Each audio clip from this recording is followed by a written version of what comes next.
Hey everyone, welcome back. In this guide, I'm going to walk you through how to place an image behind text in Google Slides, the full 2026 method. It's a simple trick, but yeah, it makes your slides look way cleaner and way more professional.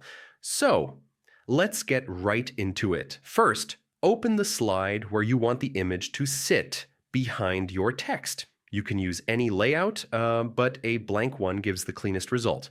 Now, go to the top menu and click on Insert and then choose Image. You can upload from your computer, Google Drive, or whatever works for you.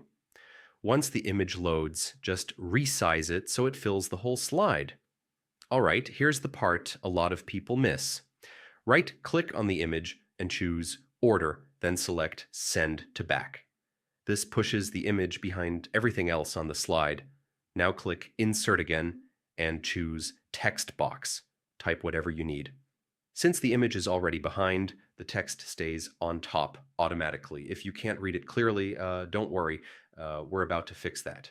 To make your text stand out, you can increase the font weight, change the color, or add a subtle drop shadow. Just use the formatting toolbar at the top.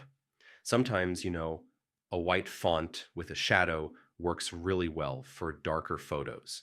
And if the background is still a bit too bold, you can adjust the image transparency. Click the image, open Format Options, then go to Adjustments, and lower the opacity just a little. It adds that softer look without losing the design. And that's it.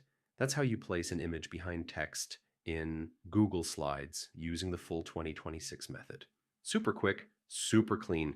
If this helped you out, go ahead and like the video, hit subscribe, and tap the bell so you don't miss any of my upcoming guides.